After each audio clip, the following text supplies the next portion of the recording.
when we saw this go down, we were like, okay, hey, we've got to reach out here.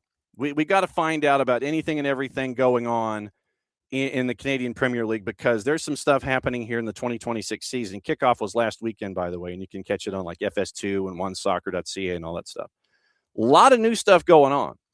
And so we raised our collective hand and we were like, hey, we'd like to ask some questions.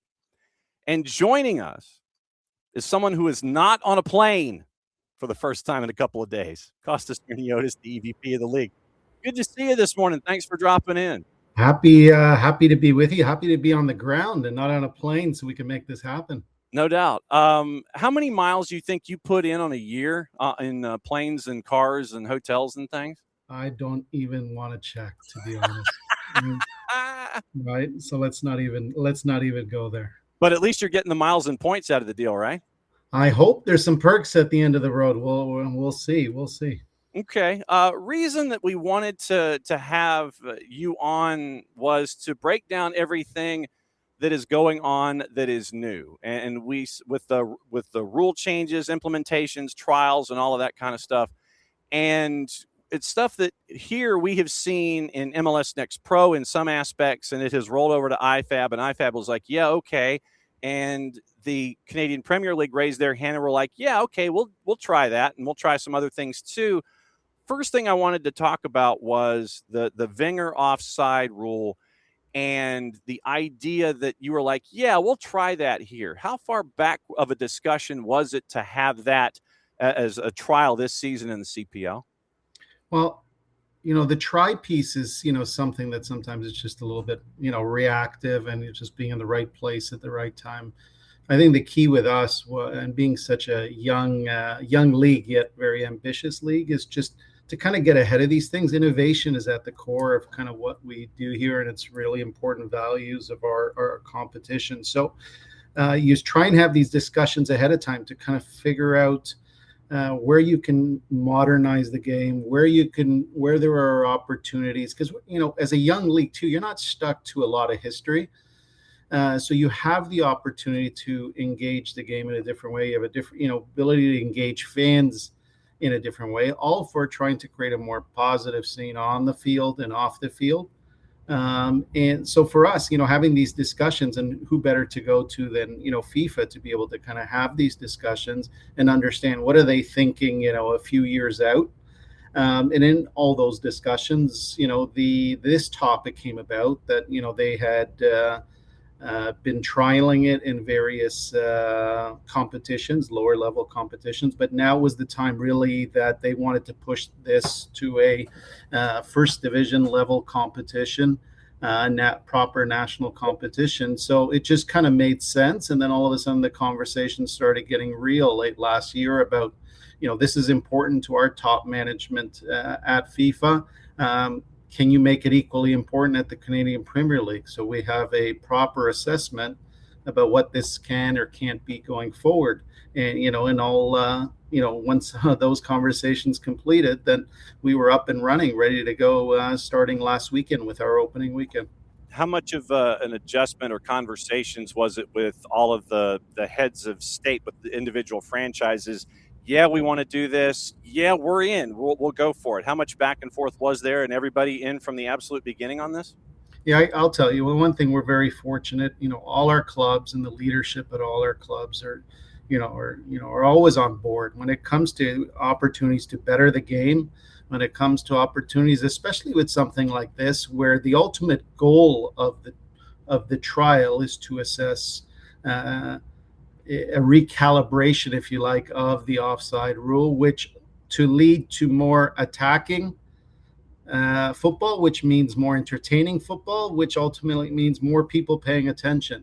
And when you kind of explain it that way, I think for ownership and all stakeholders in the game, they're very positive and very supportive. So we've had that with our ownership groups and obviously all the clubs from day one. So we're very fortunate, which makes opportunities like this a lot easier to act on. So after match week 1, has the league office gotten feedback one way or the other, or are folks just still kind of riding it out right now? Well, I think there's week one, of course, was a lot of anticipation. We had a lot of global attention around the league, like the amount of inquiries coming in globally about the offside rule, a little bit on FVS as well, which is kind of a complementary piece that we've added to this, has been tremendous because everybody's curious. And some leagues are looking at this and saying, okay, what does it really look like? Everybody has some assumptions about what the new interpretation of the offside can be. We're now going to start seeing it in real life. So you're seeing more and more people tune into the matches. You're seeing more people reach out to colleagues at our clubs, reach out to us, because everybody's curious. Now, to come out with some major takeaways from week one is probably still a little too early. It's going to be an ongoing process. There's a whole process built around evaluating what do the games look like, from tactics to physical traits to everything you could possibly think of that FIFA's taking the lead on. And once they kind of have some materials ready, we'll obviously share that with everybody. But all in all, I thought it was a very positive weekend with a lot of great buzz for our competition and our teams and obviously our players. You're kind of stealing my notes here and reading my follow-up questions. I wanted to get into FVS and everything else that's being instituted this season as well. We've seen it in I want to say the U18s, U21 tournaments and things like that when it comes to CONCACAF, where we have seen the card challenges from coaches and everything. Hey, go take a look at this, that kind of a thing. Why bring in FVS as a part of everything else? Was it just something that you're like, yeah, okay, we see this and we'll see if it can work here as well? What was the background on that? Well, we wanted also, as we went down this topic of the offside trial, to have some complementary officiating technology available as well. And we wanted to kind of get the right technology to best complement. The trial is at the forefront of everything we're doing, the offside trial. So you wanted to ensure that, that stayed at the forefront. VAR right now is obviously a big topic in world football. It's actually, in my opinion, VAR is such a good technology that has led us to an offside trial because, offsides now are being called very much on the margin. So the idea was, could you take this other officiating support technology, FVS, which is also in a trial phase? It would probably be a better match for the offside trial. And at the same time, now for FIFA, this is a great benefit of, evaluating both at the same time. And to be honest, I was really intrigued also with the challenge system. I just thought that it could create a little bit less complexity around the whole video review system. And, for people in the stands or people watching on broadcast, especially in North American sport where a challenge system is very much recognized and accepted, why not see how that works in our sport as well? And really, is that turn into better fan engagement? Do people really accept it? Do people get off their seats when they see a coach, give an official a card, a little bit the opposite effect? And, as you're laughing, I'm laughing as well, about that topic. So we have this great trial. Why don't we put a technology next to it that makes maybe a little bit more sense, for the actual offside trial, and we evaluate both at the same time. So when it came to instituting the infrastructure that's attached to FVS / and to a lesser degree, probably just the implementation of the offside rule, how much of an investment was it for the league to make sure that you had the infrastructure in place so FVS could be in its purest 100% form? And so you've got everything that you need when it comes to equipment and analysis for it.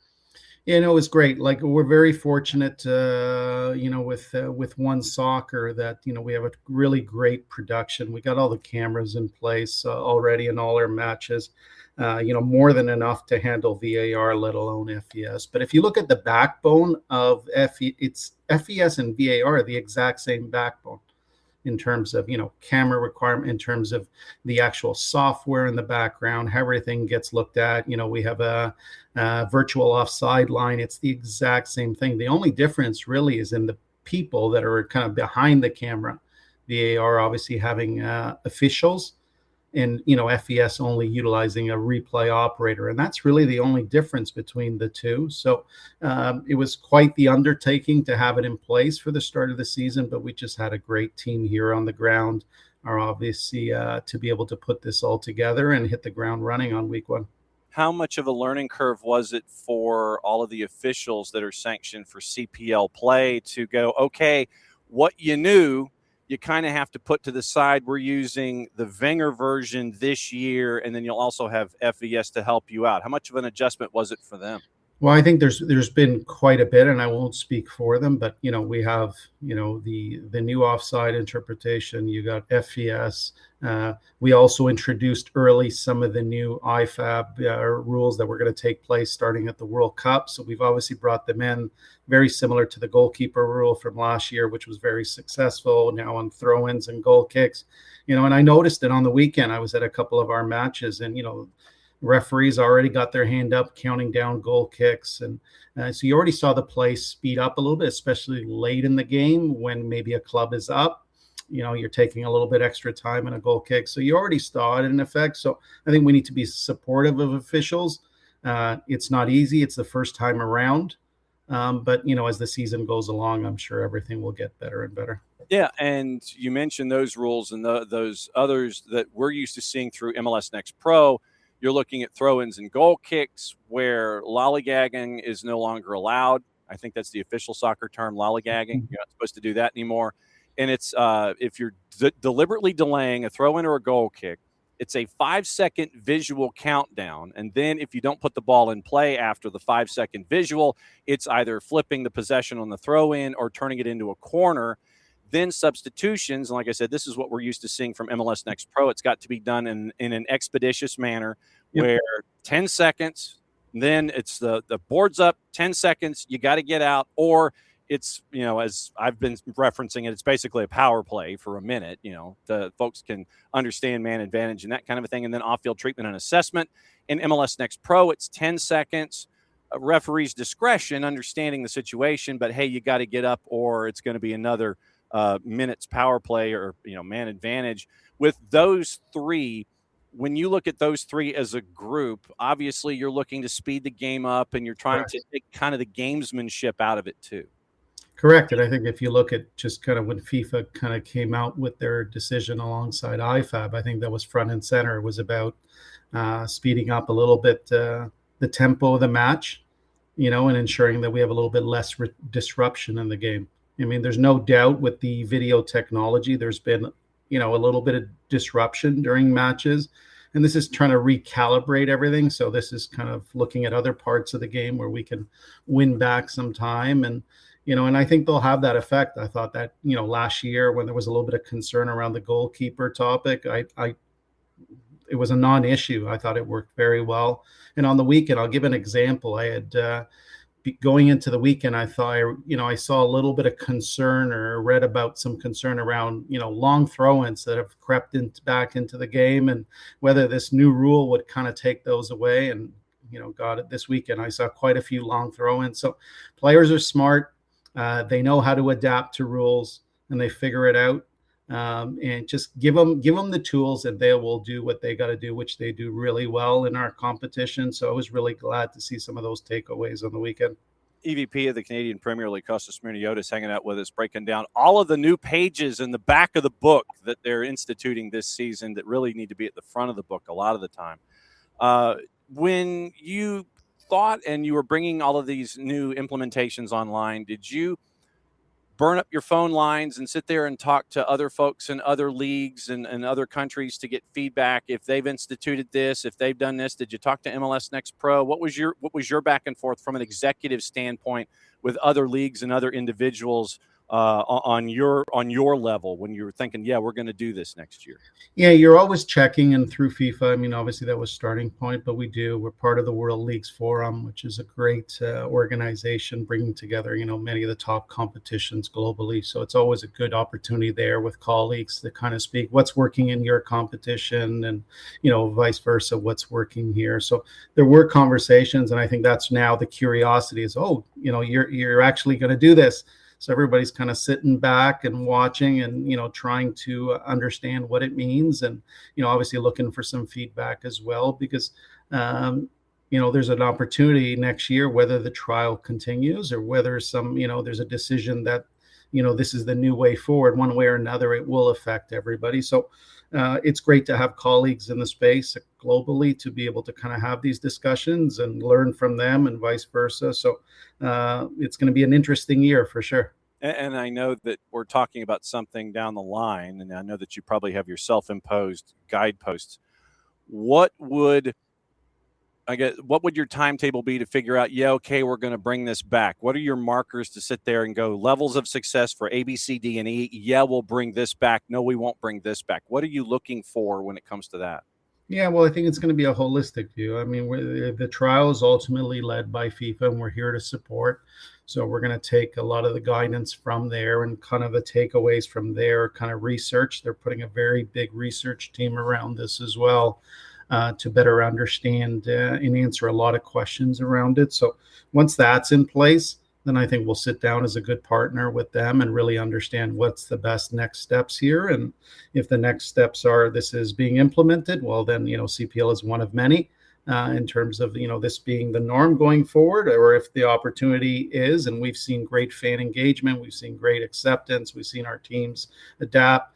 We see in a league that we are currently where, stuff like, goals in our league are at a very healthy level, attacking football, ball in plays at a healthy level within our competition. As long as we don't see deterioration in metrics that for me are more about the entertainment value of the match, then, we'll continue along with the project for sure. Because there's a fine line between increasing entertainment value, and I know a lot of folks that are looking at the Wenger rule offside and sitting there going, okay, it's going to be like the NHL back in the 80s with Edmonton, where it's going to be like 7-6 and all that kind of stuff. Is there any concern of straddling that line at all? To be honest, no, because again, it comes back to what I kind of said earlier is in general, we're already a little bit of, an attacking minded competition. We've seen that over the years. But, I have a lot of faith. There's a tremendous amount of good work being done within our clubs. Our clubs are playing some, very good football, coaches in place within our competition.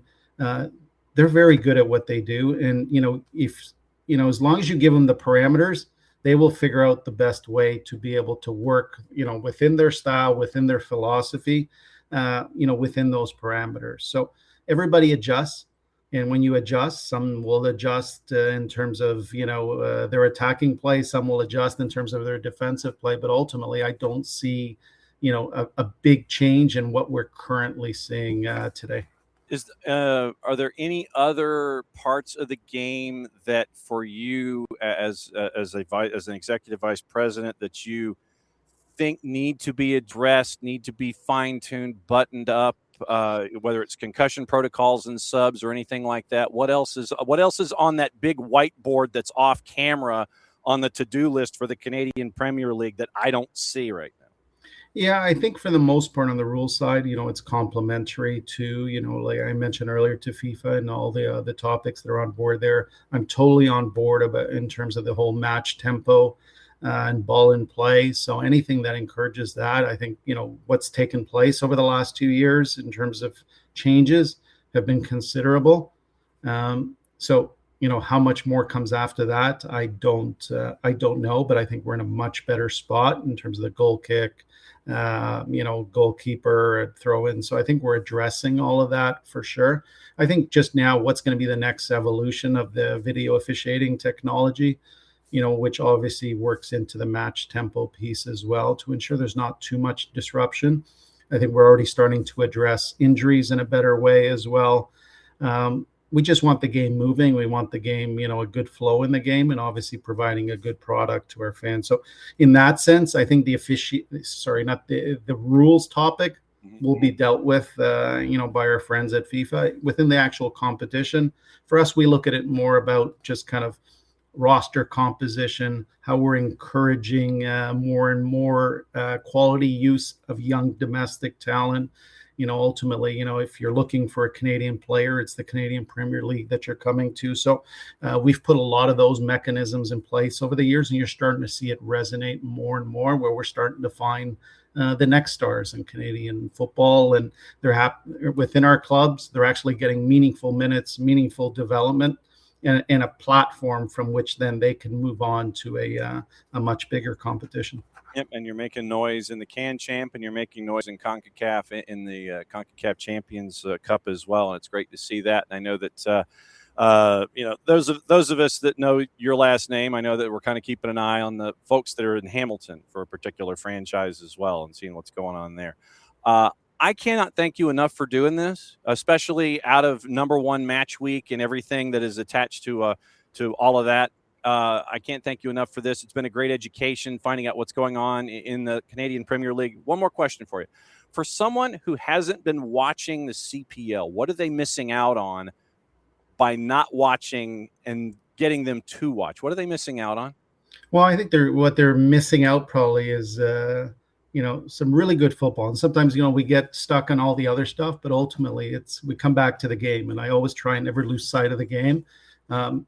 And for a league going into its 8th season, in challenge in terms of building a national league and then building 8 clubs and more to follow, the quality of the play anybody who watches our competition, that's the first thing they say, wow, that's not what I expected. The production of the matches, how they're presented, when you package it all up, it's something really cool in terms of football entertainment.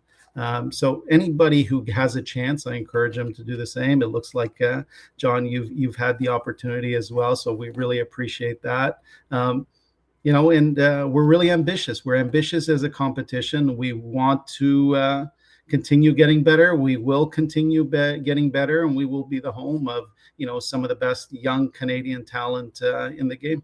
So if we can bookmark that particular part of this conversation, I'd like to have you back at some point so we can talk about the league in general, how certain new franchises are going about their talent acquisition a certain way that's different from everybody else, and just talk about the growth of the league. Is it okay if we bookmark this and have you come back?